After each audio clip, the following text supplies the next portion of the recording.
programmers right now, not all that particularly closely.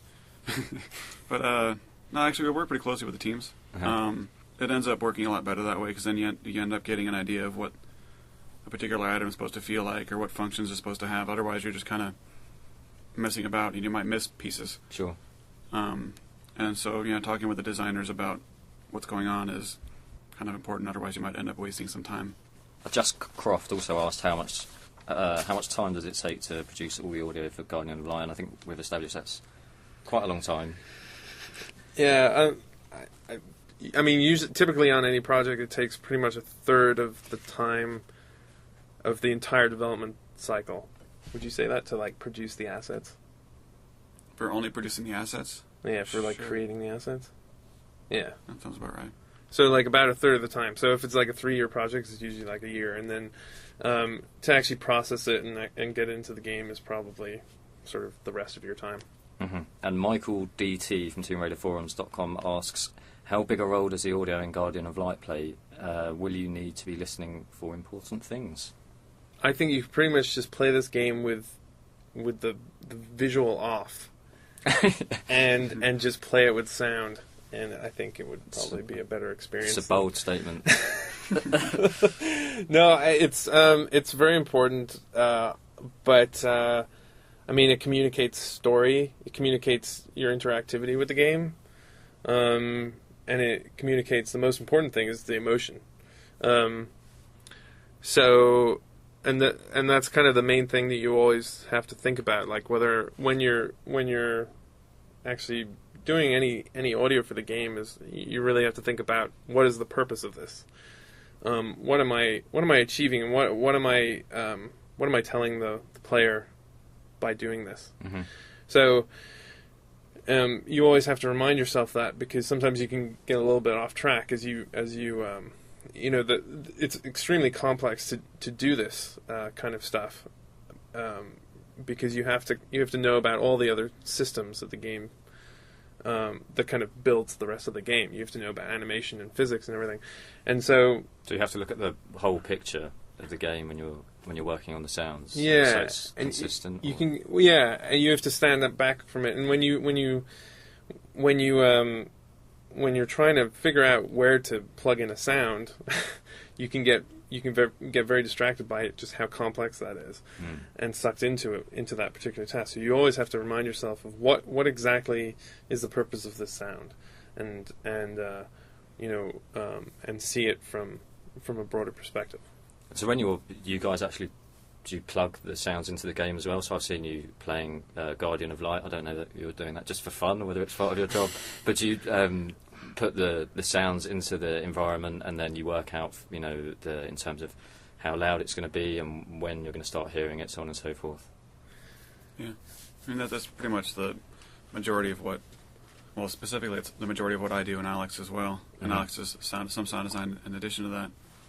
But yeah, the majority of it is plugging in different stuff, taking different assets, mixing the assets together in the game, and. Because I remember there was one area, I can't remember which level it was, but I was playing through with the lovely forest, and there was one area where you weren't sure which music to have, and then I think it may have been you, Karl, that put in a techno soundtrack or something, and Forest found it hilarious. Yeah, that's still in the game. Okay, moving on. The next question comes from Just Raiding Tomb from TombRaiderFourms.com, and he's recorded his question as well, so take it away. I cannot wait to get my hands on this game. It looks so awesome. So, I was wondering what steps are involved in the process of recording a sound, and what objects and materials do you use? And also, is there anything that sticks out from the making of the game in terms of audio that was extremely difficult? So for the gore sounds, that kind of the squishy, gross, and also some of the impact sounds, it's kind of hard to figure out exactly what to put together to make a sound that sounds like flesh being squished or smashed or broken and so on. For some of the gore stuff, I think Mike and the other guys recorded spaghetti. They found it worked very well. Nice. Spaghetti, some oatmeal, kind of a mixture. It's kind of ended up being a heinous bowl of ruined food. So I can see oatmeal does come in really handy in the mornings, and then also for the sounds of like breaking bones or. Yeah. I think for the bone breaking, I think it was fairly typical, like celery kind of stuff. Although I do remember Mike in the sound booth at some point who took a raw chicken and basically tore it to pieces and broke all the bones with his hands in the sound booth. It was kind of disturbing. At least it wasn't alive. Was there anything in Guardian of Light that was particularly difficult? Yeah, so there's a cinematic at the very beginning where the book opens, and I think the there's sand and it's a very, very specific sound, and there was a lot of sound design in that just because the letters are coming alive and so which aspect are you talking about? The page folding or the sound? Well, the page, the mystical. The page and the book turning were not so difficult, but there's this part where the sand is actually running along the top of the book, and that was really hard to get. Could have used oatmeal. That's a good point. I probably should have used oatmeal before you put water in it. And so Karl had actually made a leather laptop case that has the Guardian of Light laser engraved into the front of it. So it basically looks like that book. So I took that into the recording booth and poured sand on it, and that is the sound of that. That's cool, and I'm going to try and get that to give away as a prize. Really? Carl Stewart is the one who made that thing, not me. Oh, right. Yes, Karl Stewart, not Karl. Yeah, people. Oh, and so we're just going to take a listen to the gore sound effects that Karl was talking about.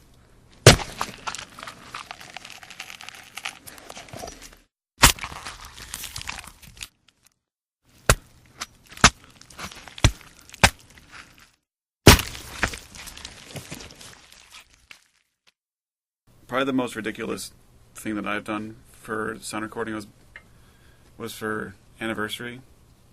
Was when the pistols that Lara had an anniversary was 1911 Springfield Armory 1911 pistols, and for Legend I'd used sounds I think from a library for the reloading sounds and stuff, and I thought they were pretty good. And I decided I want to get real gun action sounds, and so I bought one. Sweet. And I actually got permission to. No, actually, I'll not talk about that part.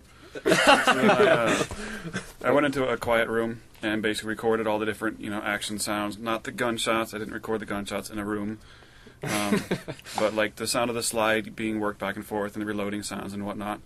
And they were 10 times better than what we had previously. So that's authentic. Yeah. That's cool. Yeah.